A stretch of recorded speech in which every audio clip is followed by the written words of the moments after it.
আপনি সবসময় ভাবেন আমার তো যথেষ্ট নেই, আমার আরও দরকার, আমার কেবল ভাড়া বাসা আছে, কিন্তু আমার নিজের একটা বাসা দরকার, আমার একটা পুরাতন গাড়ি আছে, আমার একটা নতুন গাড়ি দরকার, আমার কেবল এইটুকু সঞ্চয় আছে, আমার আরও বেশি সঞ্চয় দরকার, আমার কেবল একটা ব্যবসা আছে, আমার আরও একটা ব্যবসা শুরু করা উচিত, আমার কেবল এইটুকু আছে, আমার আরও বেশি দরকার।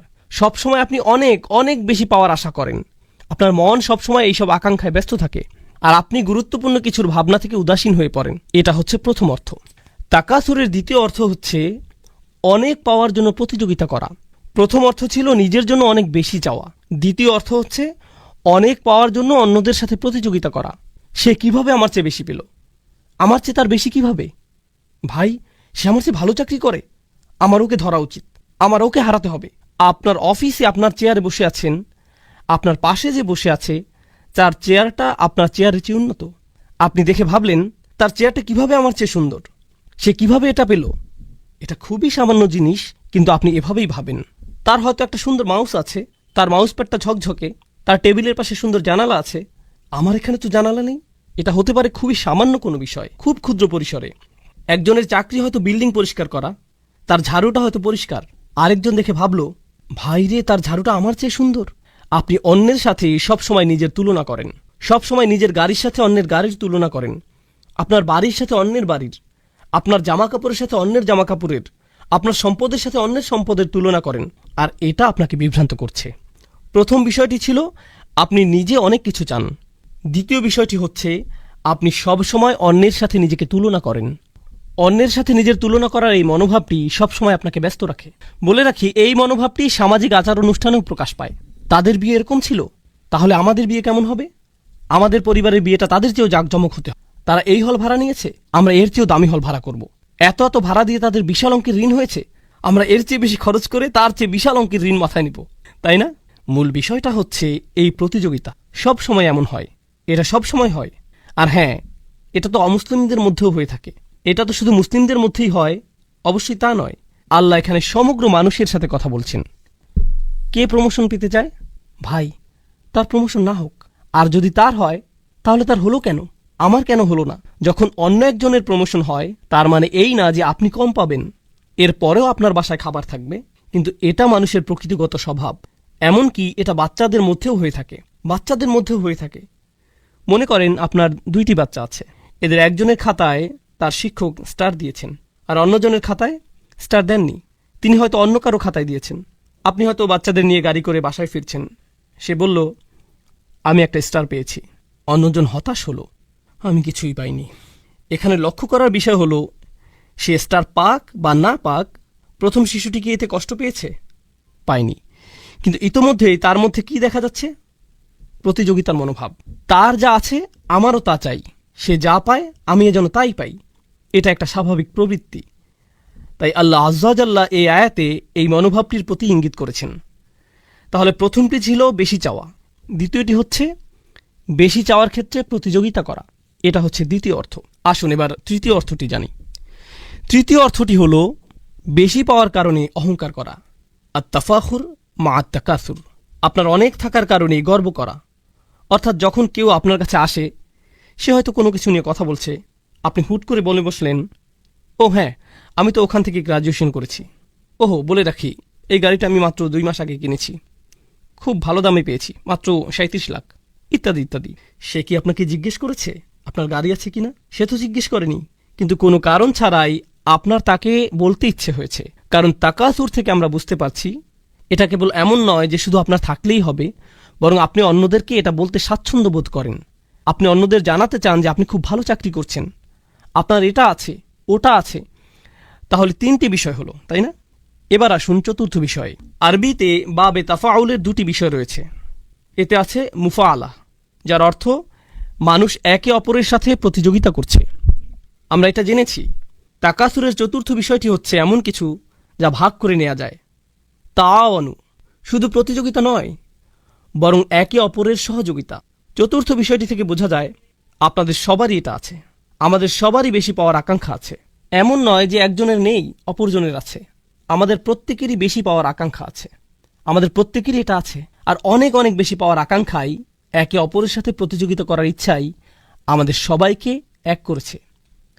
বলে রাখি, এটা এমন একটি সার্বজনীন বিষয় যা বিভিন্ন ধর্মের, ভিন্ন বর্ণের, ভিন্ন জাতির, ভিন্ন বয়সের মানুষকে এক করেছে। আমরা অনেকভাবে আলাদা হতে পারি, তাই না? কিন্তু আমাদের সবার মধ্যে কোন জিনিসটি সার্বজনীন? আমরা বেশি চাই। আমাদের যা আছে আমরা তার চেয়েও বেশি চাই। আমাদের যা আছে তাই নিয়ে আমরা সুখী নই। আর আল্লাহ বলেন, এই মনোভাব, এই চিন্তা প্রক্রিয়া আপনাকে বিভ্রান্ত করেছে, আপনাকে ভুলিয়ে দিয়েছে। কিন্তু আরবিতে যখন ইলহা শব্দটি ব্যবহৃত হয় তখন এই প্রশ্নটি চলে আসে যে কিসের থেকে ভুলিয়ে দিয়েছে? আচ্ছা, বুঝলাম আমাকে ভুলিয়ে দিয়েছে। আপনি যখন আমাকে ভুলিয়ে দিয়েছে বলেন, স্বাভাবিকভাবে একটা প্রশ্ন চলে আসে, কিসের থেকে ভুলিয়ে দিয়েছে? আমি কাজের কথা ভুলে গিয়েছি, আমি স্কুলের কথা ভুলে গিয়েছি, আমি কিসের কথা ভুলে গিয়েছি? এটি জানতে হলে আরবিতে একটি আন যোগ করতে হয়। আমি আপনাদের যে আয়াতটি বলেছি, লা তুলহিকুম আমওয়ালুকুম ওয়ালা আওলাদুকুম, এরপর আল্লাহ যোগ করলেন আন যিকরিল্লাহ। আপনার সম্পদ ও সন্তান যেন আপনাকে ভুলিয়ে দিতে না পারে। কিসের থেকে? আল্লাহর স্মরণ থেকে। এখানে কিছু একটা থেকে বলা হয়েছে, এখানে বাড়তি তথ্য যোগ করা হয়েছে। এই তথ্যটি দিয়ে আপনাদের উত্তর দেওয়া হয়েছে। এখন এই সূরায় আল্লাহ আজ্জা জাল্লা আন আইশাইইন বলেননি। তিনি কি বলেছেন? আমাদের ভোলার ব্যাপারে তিনি কি বলছেন? এখানে তিনি উন্মুক্ত রেখেছেন। উন্মুক্ত রাখার মাহাত্ম্য হচ্ছে এটা ইতলাকে পরিণত হয়েছে, এটা শর্তহীন হয়েছে। আপনি নিজে খুঁজে বের করুন। আল্লাহ চান যেন আমরা নিজে খুঁজে বের করি আমরা কি থেকে ভুলে আছি। কিছু আলেম মন্তব্য করেছেন, প্রথমত আমরা সত্য থেকে ভুলে আছি, যে আমাদের সত্যের পথে ডাকছে, আমরা তার প্রতি উদাসীন আছি। সে আপনাকে গুরুত্বপূর্ণ কিছুর প্রতি ডাকছে, ভাই আমি কাজে ব্যস্ত আছি। কেউ আপনার কাছে এসে বলল, ভাই চলো আমরা কোরআন থেকে কিছু শিখি, চলো আমরা নবী সাল্লাল্লাহু আলাইহি সাল্লামের সুন্নাহ থেকে কিছু শিখি। ভাই আমি এখন ব্যস্ত। আর আল্লাহ তাআলা বলছেন, আপনার এই ব্যস্ততা আসলে কেবল উদাসীনতা, আর এটাই আপনাকে সত্য থেকে দূরে রেখেছে। এটা আপনাকে সত্য থেকে দূরে রেখেছে। এটা একটা মন্তব্য, সত্যের প্রতি উদাসীন থাকা। তাফসিরে আমরা আলেমদের আরেকটি মন্তব্য পাই, সেটা হলো নিজেকে ভালোভাবে দেখা থেকে দূরে থাকা, মুহাসাবা। এটা আপনাকে নিজেকে দেখা থেকে ভুলিয়ে দিয়েছে। আমি আমার জীবনে কি করছি, আমি কিসের পিছনে ছুটছি। আর হ্যাঁ, আপনি যখন কোনো কিছুর পেছনে ছুটেন আর তা পেয়ে যান, আপনার সেগুলো বিরক্ত লাগা শুরু হয়। তখন আপনি অন্য কিছুর পেছনে ছোটেন, তারপর সেটাও আপনার বিরক্ত লাগে। এরপর আপনি অন্য কিছু খোঁজেন। আমাদের সবারই এমন হয়। আপনি যদি একটি বাড়ি কিনতে চান আর আপনি বাড়ি কিনে ফেলেন, তখন কি হয়? কিছুদিন পরে অন্য একজনের বাড়ি দেখতে আপনার বাড়ির চেয়ে সুন্দর মনে হয়, তাই না? এটা বিরক্ত লাগতে শুরু করে। আপনি পুনরায় সাজান। কিছুদিন পর আবার বিরক্ত লাগা শুরু করে। যখন আপনার সন্তান খুব করে একটা ভিডিও গেমের আবদার করে, আপনি সেটা কিনে দেন। তারা সেটা কয়দিন খেলে, কিছুদিন যায়, তারা গেমে জিতে যায়, শেষ। তারা বিরক্ত হয়ে পড়ে। নতুন কোনো মুভি আসলো। অনেক দিন আগে আমি তখন নিউ ইয়র্কে ছিলাম, আমি এমনটি বলেছিলাম, স্টার ওয়ার বা এরকম কোনো মুভি হবে। এর আগেরটা সম্ভবত 70-এর দশকে বের হয়েছিল। এরপরে তার সিকুয়েল বের হলো। জানি না এখন এমন হয় কিনা। নিউ ইয়র্কের রাস্তায় বিশাল হুলস্থুল লেগে গিয়েছিল। কেবলমাত্র একটি হলে সেটা রিলিজ পেয়েছিল, আর সেটার লাইন এত লম্বা ছিল যে হজের জন্য পাসপোর্টের লাইনের চেয়েও সেটা কয়েক গুণ বড় ছিল। অসংখ্য মানুষ সেই মুভি দেখার জন্য লাইনে দাঁড়িয়েছিল। সারা রাত তারা দাঁড়িয়ে যেন কিয়াম করছে, যেন সেই মুভিটা দেখতে পারে। তারা সেই মুভির জন্য সব কিছু ছেড়ে লাইনে দাঁড়িয়েছিল। কেউ কেউ তো মনে হচ্ছিল যেন ইসলামের পোশাক পরা ছিল। তারা স্টার ওয়ার্সের বিভিন্ন জামা কাপড় পরে, মুখে ছবি এঁকে, হই হুল্লোড় করে লাইনে দাঁড়িয়েছিল, যেন তারা মুভিটা দেখতে পারে। তারা তখন অন্য কিছুই চায়নি। আপনি যদি তখন সেই মুহূর্তে তাদেরকে কোনো কিছু নিয়ে বলেন, আপনি যদি বলেন আপনি কি এই কাজটা করবেন বা অন্য কিছু করবেন, না না না না, আমি এখন লাইনে দাঁড়াবো। যখন তাদের মুভি দেখা শেষ হয়, বের হয়ে তারা কি বলে, এর চেয়েও ভালো হতে পারত, না অতটা ভালো ছিল না, স্পেশাল ইফেক্টগুলো কিছুটা রংচঙে ছিল, এটা সেটা। ভাই আপনি এটা এত বেশি করে চেয়েছিলেন, আর কি হলো? আপনি বিভ্রান্ত হয়েছেন। আপনি ভেবেছেন এটা আপনাকে সুখী করবে, আর এজন্যই আপনি এটা করেছেন। আর যখন আপনি এটা শেষ করলেন, আপনি কি সুখী হয়েছেন? না, আপনি তখন অন্য কিছু নিয়ে পড়ে গিয়েছেন। ভাই এখন আমাকে তৃতীয়টির জন্য অপেক্ষা করতে হবে। এখন আপনি পরবর্তীটার জন্য অপেক্ষা করছেন। তাহলে আপনি নিজেকে বিভ্রান্ত করেই যাচ্ছেন। আপনি একটু থেমে নিজেকে জিজ্ঞেস করছেন না, ভাই আমি তো কখনোই তৃপ্ত হচ্ছি না। যখনই আমি কিছু পেয়ে যাই, তারপর আমার অন্য কিছু দরকার হয়। আমি কখনোই তৃপ্ত হই না, আমার প্রয়োজন ফুরায় না। তাহলে এটা আপনাকে আপনার নিজের দিকে তাকানো থেকেও দূরে রাখে। এটা আপনাকে আপনার জীবনের উদ্দেশ্যের প্রতি তাকানো থেকে দূরে রাখে। এই বিভ্রান্তি, এই চাহিদা, এই প্রতিযোগিতা আপনাকে এই প্রশ্ন থেকে দূরে রাখে যে আমি কেন এই পৃথিবীতে এলাম। এখানে আমার কাজ কি শুধু একটা কিছুর পেছনে ছোটা, এরপর অন্য কিছুর পেছনে ছোটা, তারপর আরেকটা কিছুর প্রতি ছোটা, তারপর কবরে চলে যাওয়া? এইগুলোই। এই জন্যই কি আমি এখানে এসেছি? এই জন্যই কি আমাকে এখানে পাঠানো হয়েছে? কারণ পশু পাখিরা এইসব করে। তারা খায়, তারপর তারা আবার ক্ষুধার্ত হয়ে পড়ে, তাই তারা আবার খায়, এরপর আবার ক্ষুধার্ত হয়ে পড়ে। এরপর একটা পশুর সাথে আমার পার্থক্য কি? যদি এজন্যই আমি এখানে এসে থাকি, তাহলে একটা পশুর সাথে আমার পার্থক্য কী রইল? কিন্তু আপনি এই প্রতিযোগিতায় এতই ব্যস্ত হয়ে পড়েছেন যে আপনি নিজেকে এই প্রশ্নটি করার সময়টাও পান না। যদি আপনি ভেবেও থাকেন, তা কেবল একটা ভাসমান চিন্তা, এমন কিছু নয় যা নিয়ে আপনি সত্যিই চিন্তিত হয়ে পড়বেন। আমরা আলেমদের আরও কিছু মন্তব্য দেখি। এটা আপনাকে এই সংবাদ থেকে দূরে রাখে, অর্থাৎ কোরআন থেকে দূরে রাখে। কোরআনের মাধ্যমে আপনার চোখ খুলে যাওয়ার কথা ছিল। এর মাধ্যমে আপনি আপনার জীবনের উদ্দেশ্য খুঁজে পাওয়ার কথা ছিল। এর মাধ্যমে আপনি নিজের অন্তরের সমস্ত খুঁটিনাটি আপনি পর্যবেক্ষণ করবেন। এটাই হওয়ার কথা ছিল। এটা আপনার নিজেকে নিজের সামনে পেশ করার কথা ছিল। কিন্তু এই কোরআনের জন্য আপনার সময় নেই, কারণ আপনি তাকাসুরে খুব ব্যস্ত। এটা আপনাকে বিভ্রান্ত করেছে। তবে সবচেয়ে অসাধারণ মন্তব্যটি বলতে গেলে, গত সূরাটি কী ছিল আপনাদের মনে আছে? সূরা করিয়া, আল করিয়া, জোরে করা নাড়া শব্দ, শুরুতে আর শেষে হাবিয়া। আল্লাহ বলেন আলহাকুমুত তাকাসুর। এটা এত বড় বিভ্রান্তি যে এমনকি এটা আপনাকে আল করিয়া থেকেও দূরে রাখে। পুরো পৃথিবী একদিন কেঁপে উঠবে, এমন সত্য থেকে এটা আপনাকে দূরে রাখে। জাহান্নামের আগুন আমাদের সামনে চলে আসবে। কিছু মানুষের পাল্লা ভারী হবে, কিছু মানুষের পাল্লা হালকা হবে। যে পরম সত্য সম্পর্কে আপনি জেনেছেন, আপনি মুখস্থ করেছেন, যা আপনি তিলাওয়াত করেন। আমাদের অনেকেই সূরাটি তিলাওয়াত করেন, কারণ সূরাটি বেশ ছোট আর আমাদের সময় কম, তাই আমরা এই সূরাটি পড়ি। যদিও আমরা এটা পড়ি, তবুও আমরা এই বাস্তবতা থেকে দূরে সরে আছি। এটা কিভাবে সম্ভব? আলহাকুমুত তাকাসুর, সুবহানাল্লাহ। সূরার শুরুতেই আল্লাহ এমন ঘোষণা দিয়েছেন। এখন আসুন এই আয়াত সম্পর্কে আলেমদের আরও কিছু মন্তব্য দেখি। প্রথমে আমরা এই সূরার সাথে সূরা আদিয়াতের সম্পর্ক আলোচনা করব। আপনাদের মনে আছে সূরা আদিয়াতে আমরা দুনিয়ার প্রতি আমাদের মনোভাব নিয়ে পড়েছিলাম? এই সূরাতেও তাই। ওই সূরাটিতে আল্লাহ বলেন ইন্নাল ইনসানা লিরব্বিহি লাকানুদ। নিশ্চয়ই মানুষ তার রবের প্রতি বড়ই অকৃতজ্ঞ। ওয়া ইন্নাহু আলা যালিকা লাশাহিদ। আর নিশ্চয়ই সে এই বিষয়ে সাক্ষী। ওয়া ইন্নাহু লিহুব্বিল খৈরি লাশাদীদ। আর নিশ্চয়ই সে ধন সম্পদের প্রতি খুবই আসক্ত। দুনিয়ার সব কিছু খুবই আকর্ষণীয়। এখন আল্লাহ এখানে বলছেন এসবের প্রতি তোমার ভালোবাসা অনেক বেশি। তিনি আগের সূরায় এমনটি বলেছিলেন। এই সূরায় তিনি কি বলছেন? তিনি বলছেন এসবের প্রতি তোমার ভালোবাসা এতটাই গভীর যে এগুলো তোমাকে ভুলিয়ে দিচ্ছে। তাহলে এখানে তিনি পরবর্তী অবস্থার কথা বলছেন। সেটা কি? এটা আপনাকে ভুলিয়ে দেয়। এই দুইটি প্রত্যক্ষ সম্পর্কযুক্ত। জামাকশারি মন্তব্য করেছেন ঈদ আশাগালাত, অর্থাৎ এই চাওয়ার আশা তোমাকে ব্যস্ত রাখে। শুধুমাত্র আপনার মনেই নয়, বরং আপনার আচরণেও এটা আপনাকে ব্যস্ত রাখে।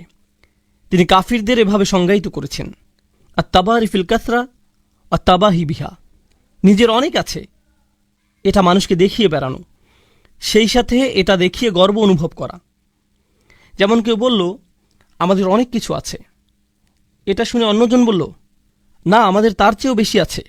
এভাবে কার বেশি আছে আর কার কম আছে এর হিসাব করতে করতে আপনার জীবন অতিবাহিত। সুবহানাল্লাহ। শাওকানি রহমাহুল্লাহ তাকাসুর নিয়ে মন্তব্য করেছেন তারা একে অপরকে কার কি বেশি আছে সেটা দেখিয়ে বেড়ায়। খুবই গুরুত্বপূর্ণ কথা বলেছেন। তিনি বলেছেন এখানে বিভ্রান্তি বলতে টাকা পয়সা অথবা সন্তানটিকে বোঝানো হতে পারে। আল্লাহ যে বিভ্রান্তির কথা বলেছেন তা হল সম্পদ আর সন্তান। তিনি কেন এমনটি বললেন? আরেকটি জায়গায় ইলহা কিভাবে ব্যবহৃত হয়েছে? আল্লাহ বলেন লা তুলহিকুম আমওয়ালুকুম ওয়ালা আওলাদুকুম বিভ্রান্তি বলতে কোরআনে সম্পদ ও সন্তানকে বোঝানো হয়েছে, এটা এক জায়গায় এসেছে। অন্য জায়গায় আমরা তাকাসুরের বর্ণনা পাই। সূরা হাদীদে আল্লাহ বলছেন, অতাকাসুরুন ফিল আমওয়ালি ওয়াল আওলাদ। তাহলে আয়াতের প্রথম শব্দ ইলার সাথে আমরা আমওয়াল ও আওলাদ এই দুটি শব্দ পাই। দ্বিতীয় শব্দ তাকাসুরের সাথেও আমরা আমওয়াল ও আওলাদ পাই। আমরা এই উভয় ক্ষেত্রেই পাই। তাহলে সম্পদ ও সন্তান উভয়ই আমরা বেশি চাই, কিন্তু আমরা দেখছি যে আমাদের জীবনের আসল উদ্দেশ্যের দৃষ্টিকোণ থেকে এই দুইটি আমাদের জন্য বিভ্রান্তি। এগুলো হতে পারে বড় বিভ্রান্তির কারণ। তাকাসুর ফিল আওলাদ, এটা নিয়ে ছোট একটা সন্দেহ নিরসন করা প্রয়োজন। সন্তানের ক্ষেত্রে বেশি যাওয়ার ব্যাপারে এটা দিয়ে কয়েকটি বিষয় বোঝায়। এটা কেবলমাত্র বেশি সন্তান নেওয়াকে বোঝায় না, বেশি বলতে অনেক সন্তান থাকাকেই শুধু বোঝায় না। আমরা এমন একটি সময় আছি যখন মানুষ চিন্তা করে যে বেশি সন্তান নেওয়া অর্থনীতির পক্ষে ক্ষতিকর, তাই না? এমনকি কিছু দেশ তো আছে যাদের এমন নিয়ম রয়েছে যে আপনি নির্দিষ্ট সংখ্যক সন্তানের বেশি নিতে পারবেন না। তারা আল্লাহর হুকুমের সাথে খেলতে গিয়ে নিজেরাই উল্টো ধরা খায়। কেন তারা বেশি সন্তান নিতে আপত্তি জানিয়েছে? তারা বেশি সন্তান নিতে চায়নি কারণ তাদের সেই সামর্থ্য নেই, তাদের অর্থনীতির সেই সামর্থ্য নেই। এখন কি হচ্ছে? যেমন চায়নার কথাই ধরুন, এখন সেখানে নতুন অর্থনৈতিক বিপর্যয় সৃষ্টি হয়েছে। আমাদের দেশের অবকাঠামোগত চাহিদা মেটানোর জন্য যথেষ্ট জনবল নেই, কারণ আমরা জনসংখ্যা বাড়তে দেইনি। তাই সেখানে এখন নতুন ধরনের অর্থনৈতিক বিপর্যয় দেখা যাচ্ছে, জনসংখ্যা রোধ করে, যেটা তারা নিজেরাই সৃষ্টি করেছে। সুবহানাল্লাহ। তাহলে এখানে উভয়টিই এসেছে আল্লাহর হুকুম অমান্য করার কারণে। যাই হোক, এর দ্বিতীয় অর্থটি হলো, যখন আল্লাহ বলেন তাকাসুর ফিল আওলাদ, এটা দিয়ে বোঝায় আপনি আপনার সন্তানের জন্য বেশি চান, অর্থাৎ আমার অন্যদের চেয়ে বেশি পেতে হবে। এই প্রতিযোগিতা আপনার সন্তানের মধ্য দিয়ে প্রকাশ পায়। আপনি বলেন আমার সন্তান যেন অন্য সন্তানদের চেয়ে বেশি পায়, আমার ছেলে যেন দলে সুযোগ পায়। অন্য একজন সুযোগ পেল, কেন সে সুযোগ পেল? আমার ছেলে পরীক্ষায় বি পেয়েছে, কেন সে বি পেল? আমি শিক্ষকের নামে অভিযোগ দেব। তার সন্তান কিভাবে এ প্লাস পেল? তার ছেলে আমার ছেলের উপরে কিভাবে? আপনার ছেলে বি পেয়েছে তার নিজের কারণে, এর সাথে তার ছেলের কোনো সম্পর্ক নেই। কিন্তু আপনি সব সময় আপনার সাথে অন্যের তুলনা করতে থাকেন, সব সময় তুলনা করেন। এটা শুধু আপনার ছোট মানসিকতার পরিচয় নয়, আপনার সন্তানের উপরও এর প্রভাব পড়ে। তাহলে আল্লাহ তাআলা বলেন, আচ্ছা আল্লাহ কি বলছেন সেটা জানার আগে আমরা আরও কিছু মন্তব্য পড়ে নিই। ইবনে আব্বাস রাদিয়াল্লাহু তাআলা আনহু বলেন, এই আয়াতের খুবই চমৎকার একটি পাঠ। তিনি শুরুতে একটি অতিরিক্ত হামজা দিয়ে পড়তেন, আলহাকুমুত তাকাসুর অথবা আলহাকুমুত তাকাসুর। এটা দিয়ে কি বোঝায় জানেন? অনেক চাওয়ার এই প্রতিযোগিতায় বেশি বেশি পাওয়ার চাহিদা কি তোমাকে ব্যস্ত রাখে? আসলে তিনি এটিকে একটি প্রশ্নের মতো করে পড়তেন। তিনি এই আয়াতটিকে একটি প্রশ্ন হিসেবে পড়তেন। অনেক সময় এমন হয়, যখন আপনি কাউকে তিরস্কার করেন, আপনি তার দিকে প্রশ্ন ছুড়ে দেন, আমি কি তোমাকে এটা করতে বলেছি? তুমি এমন একটি কাজ করলে। আপনি কিন্তু বলেন না যে তুমি এটা করেছ, আপনি বলেন তুমি এমন কাজ করেছ, তুমি কি আমাকে বলবে যে তুমি এটা কেন করলে, কিভাবে করলে? আপনি এইভাবে প্রশ্ন ছুড়ে দেন, যেন এটা একটা জাজার, মানে কাউকে তিরস্কার করা, কাউকে ভর্ৎসনা করা। ইবনে আব্বাস রাদিয়াল্লাহু তাআলা আনহু আয়াতটিকে এভাবে পড়তেন। আবু মুসলিমের মন্তব্যটি আমরা আগে পড়েছি। তার মন্তব্যটি মূলত ছিল এমন যে এটা মানুষের মধ্যে ভাগ করে নেওয়া যায়। তাহলে আমরা এটা জানি ইনশাআল্লাহ তাআলা।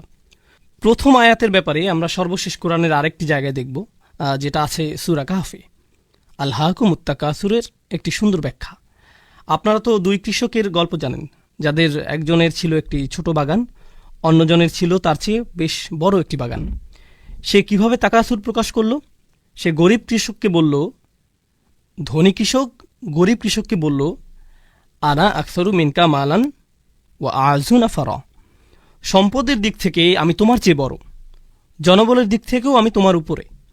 আমার অনেকগুলো সন্তান আছে যারা আমার ব্যবসা দেখছে, তোমার দেখার মতো কেউ নেই, তুমি একা।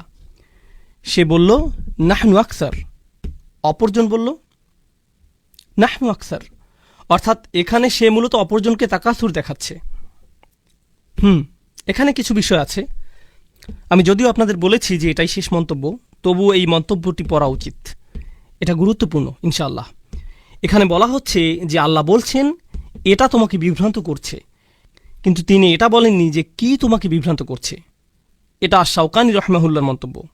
তিনি বলছেন অলাম ইয়াকুল আনকাদা, তিনি এখানে বলেননি যে মানুষ কিসে বিভ্রান্ত হয়, বাল আতলাকাহ, বরং তিনি এটাকে শর্তহীন করেছেন। কারণ এটাকে শর্তহীন করায় তাচ্ছিল্য, তিরস্কার বা সমালোচনার জন্য এটা আরও অলঙ্কারপূর্ণ হয়েছে। তিনি বলেন একে উন্মুক্ত করার কারণে কিসে কিসে মানুষ বিভ্রান্ত হয় তার দরজা আপনার জন্য উন্মুক্ত রইল। আমরা একটু আগে জীবনের উদ্দেশ্য খোঁজা, নিজেই নিজেকে দেখা, এসব নিয়ে আলোচনা করেছি। এসবের প্রতি আপনি উদাসীন থাকেন, তাই এই সব দরজাই এখন আপনার সামনে খোলা, এবং একে উন্মুক্ত রাখার কারণে এটা সার্বজনীন হয়ে গিয়েছে। অর্থাৎ এখানে কেবল একটি বিভ্রান্তি নিয়ে কথা বলা হচ্ছে না, বরং অনেক কিছুতেই আপনার মনোযোগী হওয়া উচিত।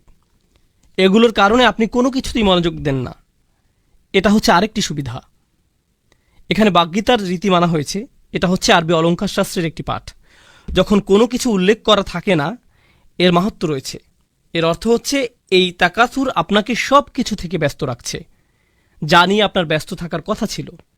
তথাপি মিনাত তাআতিল্লাহ, আল্লাহর আনুগত্য থেকে শুরু করে ওয়াল আমালিল আখিরাহ, আখিরাতের জন্য প্রস্তুতি নেওয়া পর্যন্ত এগুলো নিয়েই আপনার ব্যস্ত থাকার কথা ছিল, কিন্তু এটা আপনাকে এই সব থেকে দূরে সরিয়ে রেখেছে।